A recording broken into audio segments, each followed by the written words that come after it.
नमस्कार। प्रमुख सामाजिक अधिनियम के बारे में आज हम बात करेंगे। यह बीए पार्ट प्रथम का द्वितीय प्रश्न पत्र में अध्याय है। अंग्रेजी शासन काल में प्रमुख सामाजिक अधिनियम बने हैं। सामाजिक विधान या अधिनियम का अर्थ राज्य द्वारा पारित उन कानूनों से है जिनका उद्देश्य समाज में व्याप्त समस्याओं का समाधान करना है।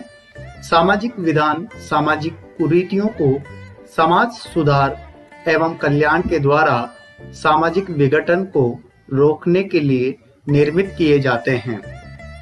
अंग्रेजी शासन काल में बने सामाजिक विधान इस प्रकार हैं। सबसे पहला सती प्रथा निषेध अधिनियम। सन 1829 से पूर्व भारत में सती प्रथा का प्रचलन था।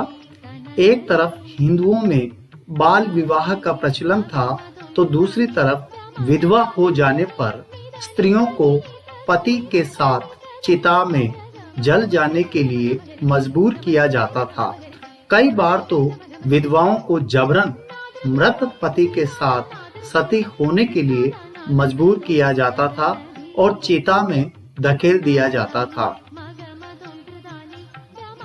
इस अमानुषिक प्रथा को समाप्त करने के लिए समाज सुधारक राजा राम मोहन राय ने आवाज उठाई और उन्हीं के प्रयासों से लॉर्ड विलियम बेंटिक ने 1829 में इस प्रथा को अवैध घोषित कर दिया।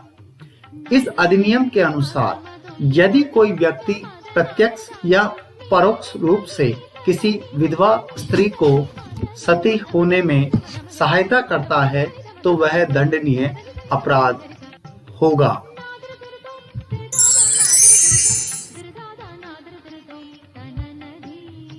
इस अधिनियम को धीरे धीरे समाज की सहमति प्राप्त हुई और आज सती प्रथा अपवादों को छोड़कर पूरी तरह समाप्त हो गई है।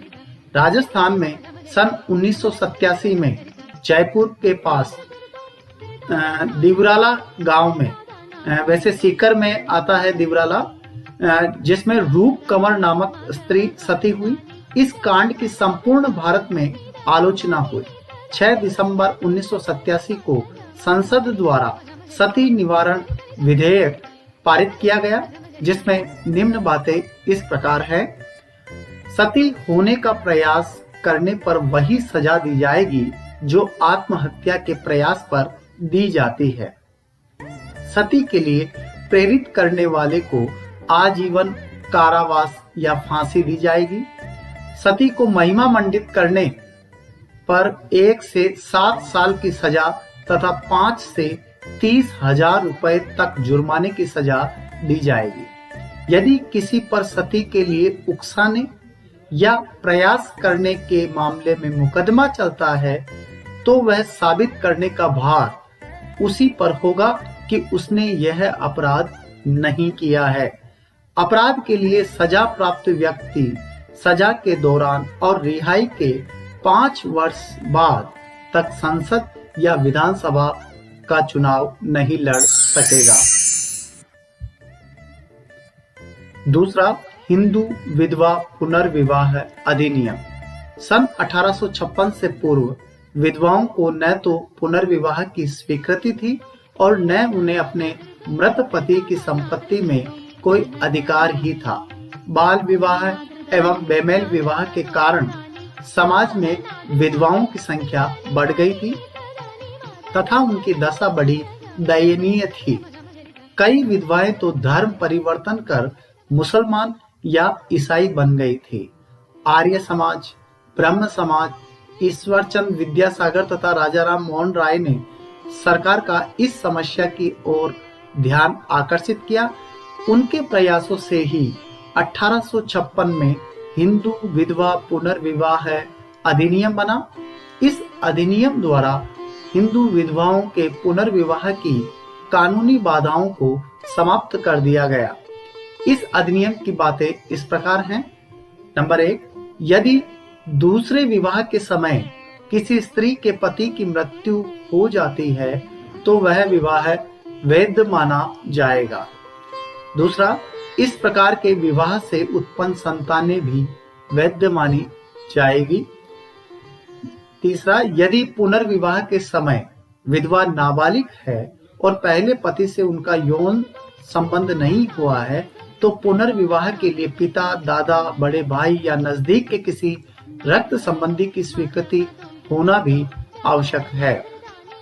यदि विधवा बालिग है और विधवा होने से पूर्व पति से यौन संबंध स्थापित कर चुकी है तो वह किसी संबंधी की स्वीकृति के बिना ही पुनर्विवाह कर सकती है। पुनर्विवाह करने वाली स्त्री को अपने मृत पति की संपत्ति का अधिकार नहीं होगा। यदि मृत पति ने उसके लिए वसीयतनामा लिखा हो या परिवार के सदस्यों में कोई समझौता हो गया हो तो पुनर्विवाह कर लेने पर भी उसे अपने पूर्व पति की संपत्ति पर अधिकार होगा। पुनर्विवाह के बाद स्त्री को नए परिवार में वे सारे अधिकार मिलेंगे जो पहली बार विवाह करने पर उसे प्राप्त होते हैं। बाल विवाह निरोधक अधिनियम 1929।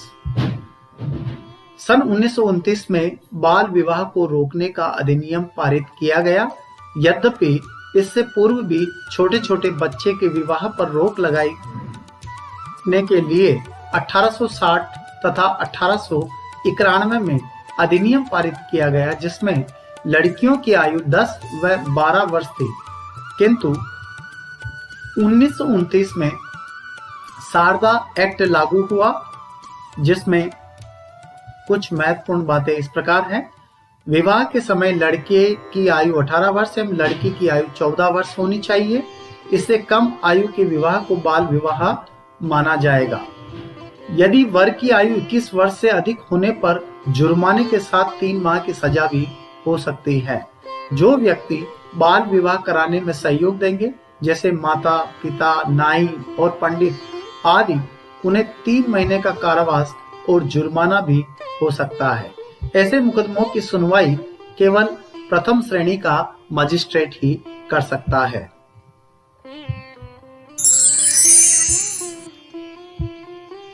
विवाह हो जाने के 1 वर्ष बाद अदालत किसी प्रकार की शिकायत पर विचार नहीं करेगा।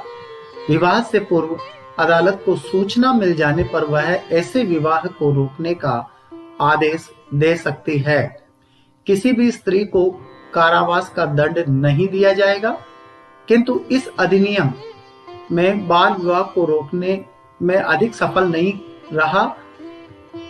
1978 में इस अधिनियम में संशोधन कर दिया गया। यह अधिनियम अब बाल विवाह निरोधक अधिनियम 1978 के नाम से जाना जाता है। इसकी बातें इस प्रकार है।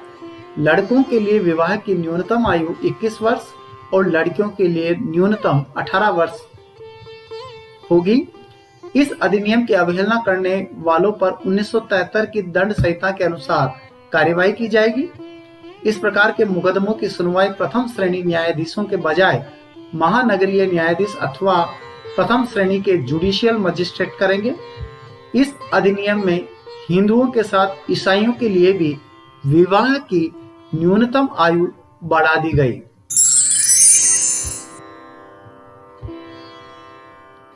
हिंदू स्त्रियों का संपत्ति पर अधिकार अधिनियम 1937। हिंदू स्त्री के विधवा होने पर मृत पति की संपत्ति में अधिकार प्रदान करने की दृष्टि से 1937 में यह अधिनियम पारित किया गया है। इसमें निम्न प्रावधान है। यदि दाई भाग से नियंत्रित परिवार का कोई व्यक्ति अपनी संपत्ति का बंटवारा अथवा वसीयत किए बिना ही मर गया है तो उसकी विधवा स्त्री को पुत्र के बराबर हिस्सा मिलेगा।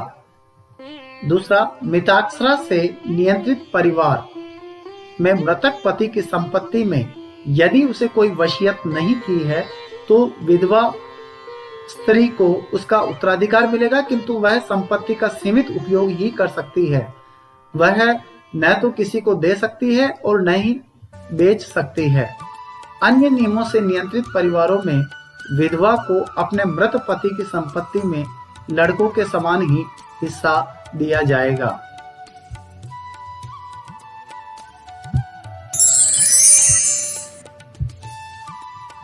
अलग रहने और भरण पोषण हेतु स्त्रियों का अधिकार अधिनियम 1946। इस अधिनियम के अनुसार हिंदू स्त्रियों के कुछ परिस्थितियों में पति से अलग रहने पर भरण पोषण के अधिकार प्राप्त होते हैं।